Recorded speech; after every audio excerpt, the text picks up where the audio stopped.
그 주식은 배제의 미학을 추구하는 거다 이런 얘기를 했었죠. 뭘 하면 안 되는지 이게 중요합니다. 뭘 해야 되는지가 아니라 사실 뭘 하면 안 되는지를 몇 개만 피하면 투자는 좀 더 난이도가 낮아지거든요. 그래서 요 얘기를 한번 해볼까 하는데, 투자를 이제 성공한다 라는 거는 사실은 큰 실패를 하지 않는다 동의어라고 생각해요. 이제 큰 성공을 한다라고 욕심을 부리면 이게 같은 말이 아닐 수 있는데, 저는 투자에 있어서 우리가 자산을 계속 복리적으로 굴려나간다, 로또를 바라는 게 아니라, 그렇다면 큰 실패를 하지 않는 게 되게 중요하다고 생각하고, 뭐 이거를 뒷받침하는 건 제 말을 안 믿을 수도 있기 때문에, 버핏이 했던 말도 있죠. 넘버 원, 넘버 투 해서 뭐 never lose money, never forget rule number one 해가지고 결국에는 룰이 하나였죠. 잃지 마라. 저는 이게 굉장히 큰 가르침이라고 생각하는데, 이 말의 무게를 크게 깨닫지 못하는 사람들도 있고, 돌이켜보면 시간이 지날수록 곱씹어지기 때문에 이 얘기를 한번 해볼까 합니다. 그래서 결국에는 여러분들이 뭔가 이 투자에서 성공할 때는 실패 사례만 줄여도 된다. 그래서 제가 대표적인 실패 케이스 두 가지를 예를 들어서 요것만 좀 피하면 여러분들이 투자를 훨씬 쉽게 할 수 있다, 혹은 크게 실패하지 않고 복리로 돈을 벌 수 있다, 뭐 이 얘기를 한번 해볼까 합니다. 자, 대표적인 사례가 두 가지예요. 제가 느끼기에는 첫 번째는 가격적인 부분이죠. 기대감이 너무 높은 거, 같은 의미로 가격이 비싼 거죠. 이거를 피하는 거 첫 번째. 두 번째, 실질적인 부분인데, 이거는 좀 내려갔을 때 주의해야 되는 부분입니다. 이거는 부채가 많은 경우, 부채가 많은 기업, 이게 같은 의미로는 본질 가치가 훼손이 될 가능성이 높은, 훼손 가능성이 높은 기업, 이 두 가지만 피해도 된다고 생각하거든요. 그래서 순서대로 한번 얘기해 보겠습니다. 요거부터 얘기해 볼게요. 이 가격이 비싼 거에 대해서 사람들이 이제 가격이 비싼 게 더 비싸지기도 하니까, 아, 나는 이런 경험을 했기 때문에 그거에 크게 동의하지 않는다라고 할 수도 있어요. 그렇지만은 여러분들이 실제로 과거에 많은 종목들을 백데이터로 이렇게 보면은 경제적인 이유에서도 있죠. 경제적인 이유는 경쟁이 과다해지기 때문에.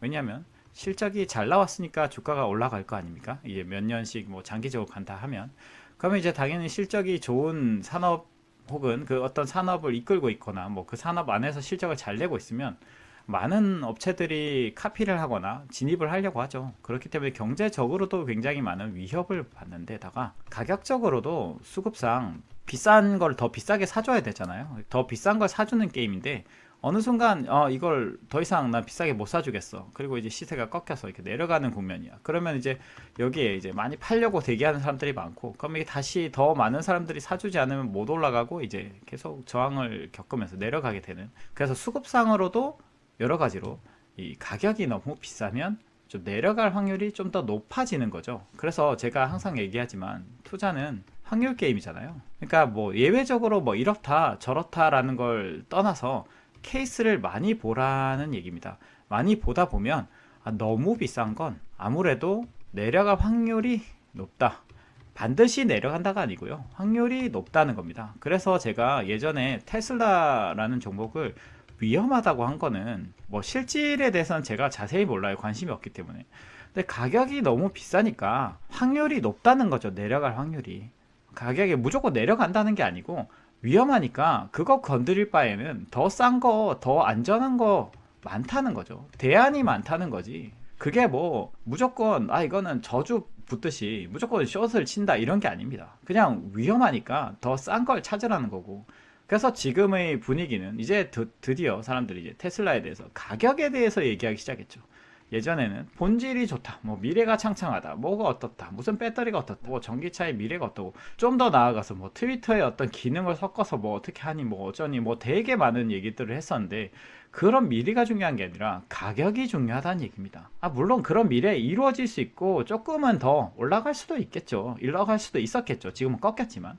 그렇지만 제가 얘기하고자 했던 거는 더 안전한 종목들이 많다는 거죠. 종목은 정말 많기 때문에. 그래서 사실 뭐 가치주 중에도 예를 들어 이렇게 제가 뭔가 미래를 상상하기 어렵다는 얘기를 한번 해보고 싶은데, 보면은 이런 게 있습니다. 이 종목이 제가 최근에 보고 있어서 붙이게 된 거고, 케이스는 많은데 제가 얘기하고자 한 부분은 요 2012년 이후에 이 모습을 요 구간에서 과연 상상이 가능한가. 가슴에 손을 얹고 여기 이 부분을 가려 보십시오. 여기 뒷부분을 하얀색 종이로 가려서 요 뒷부분이 이런 구조로 나중에 바뀔까로 상상이 가능한가. 물론 이제 무슨 데이터만 가지고 와서 그러냐, 사실 상황이 뭐 있었을 거다.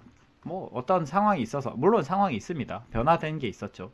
그렇지만 그 변화되는 걸 요 시기에는 알기가 어렵다는 겁니다. 이 딱 핀포인트를 하기 어려워요. 한 1, 2년 흐르고 나서야 아는데, 그때는 뭐 실적도 꺾이고 주가도 꺾인 다음이죠.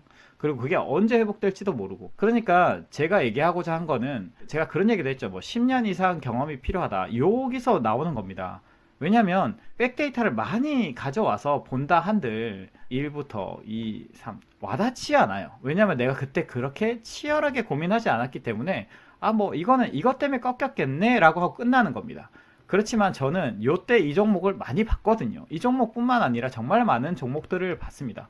그 종목들을 봤고, 아 이런 기대를 품었고, 그런 프로모션 회사에서 이렇게 이렇게 될 거다라고 막 얘기를 하고, IR에서 막 얘기를 하고, 비전도 있었고, 뭐 그러니까 뭐 이 종목뿐만이 아니라 정말 많은 종목들이 어떤 미래가 있었어요. 그 여러분들이 흔히 테슬라에서 말하는 미래가 분명히 있었음에도 불구하고, 지금 와서 다시 그 데이터를 과거에 탐방 갔던 기록이나 뭐 Q&A 했던 게 있을 거고, 제가 조사한 것도 있겠죠. 그 조사한 거 바탕으로 다시 보면 얼토당토 않죠. 지금 완전 다른 상황입니다. 그러면 상황이 바뀌었다라고 하기에는 정말 많은 종목들이 상황이 바뀌게 되는 거예요. 그리고 그거를 그 당시에는 참 알기가 어렵더라. 뭐 이때 이 종목 투자하던 사람들 주가가 이렇게 올랐을 텐데, 그러면 그걸 뭐 그 사람들은 바보라서 뭐 거기에 베팅하고 있었겠습니까? 정말로 많은 종목들이 이런 식의 변화를 겪습니다. 실질도 그렇지만 주가도 그렇다는 거죠. 저는 지금 이제 이 회사에 대한 기대감이 너무 내려왔기 때문에 좀 보려고 하는 건데, 어쨌든 그 얘기는 차치하고 기대감이 중요하다는 겁니다. 기대감이. 이 당시에는 기대감이 과도하다는 생각을 못해요. 왜냐면 이렇게 갈 것 같으니까요. 상황이 매출과 이익이 이렇게 가거나, 하다못해 이렇게 평준하게는 해줄 거다. 아이, 최소한 야 뭐 600억, 아니 정말 보수를 본다, 뭐 한 400억 300억은 해주지 않을까라 생각했는데 택도 없었죠. OP도 그렇게 안 나오고, 영업이익 순이익 뭐 생각보다 잘 나오지 않습니다. 그러니까 이런 경우가 허다하다는 겁니다. 그래서 이런 경우가 허다하기 때문에 당연히 다시 얘기를 해보자면, 당연히 비싼 종목보다는 싼 종목이 낫죠. 왜냐, 싼 종목은 기대가 없기 때문에. 또 이게 싸다는 건 어떻게 보면 이미 리스크가 실현된 겁니다. 실현. 상황이 아까 말했던 이렇게 갔던 그 아까 본 종목 있죠. 여기서 이렇게 꺾여서 매출과 이익이 거의 바닥을 기고 있을 때, 요럴 때 당연히 이제 기대감이 낮죠. 그리고 실적도 낮은 편입니다. 실적이 낮으니까 당연히 경쟁이 과다하진 않겠죠. 경쟁도 낮아지죠. 여러 가지로 실질적으로나 수급적으로나 나에게 유리한 국면이 다가오는 겁니다. 근데 제가 여기서 이제 아까 두 번째 얘기를 해보고 싶은데, 이런 종목들에서 그래도 주의해야 될 게 뭐냐면, 두 번째, 실질이 너무 망가지면 안 돼요. 그게 무슨 말이냐면, 실적은 망가질 수 있어요. 뭐 400억, 500억, 600억 하던 종목이 뭐 이렇게 100억 혹은 0억 뭐 이 수준으로 실적이 내려갈 수는 있어요. 그게 사이클 타서 다시 올라갈지 어떨지는 모르지만 내려갈 수는 있지만, 실질이 망가진다. 제 기준에서는 이 장부가 깨지는 건데요. 장부가 깨지는 건데, 그 말은 무슨 말이냐면, 적자를 엄청나게 기록을 한다든지, 부채가 너무 많아서 이자를 감당을 못하고 부채에 눌려서 회사가 파산하는 겁니다. 그러니까 파산을 너무 한다든지 적자를 너무 크게 내는 경우, 이 두 가지죠. 사실 아까 앞에는 부채라고 얘기했지만, 적자가 너무 커질 가능성 혹은 파산할 가능성, 이 두 가지만 피해도 싸게 사는 건 쉽다는 거죠. 싸게 사는 건 쉽다. 단지 이 타이밍을 모르는 겁니다. 언제 이 종목이 오를까? 왜냐면 이렇게 내려가 있는 상황에서 이게 다시 인식이 전환이 되거나 실적이 전환이 되려면 당연히 시간이 필요하겠죠. 시간이 필요합니다. 아무리 실적이 좋아져도 그거에 대해서 인식을 해주기까지 또 시간이 필요하고요. 그러니까 여러분들은 이제 시간을 줄이고 싶어서 사실은 되게 많은 노력을 하는데, 시간 줄이기를 많이 노력을 하는데, 요거보다는 리스크를 줄이는 게 되게 중요하다는 얘기입니다. 리스크를 줄이면 실패할 확률이 낮아지고요. 실패할 확률이 낮아지면 당연히 결국에는 버는 구조로 가는 거죠. 많이 번다, 이거는 못하지만, 많이 번다, 이거는 뭐 장담할 순 없죠.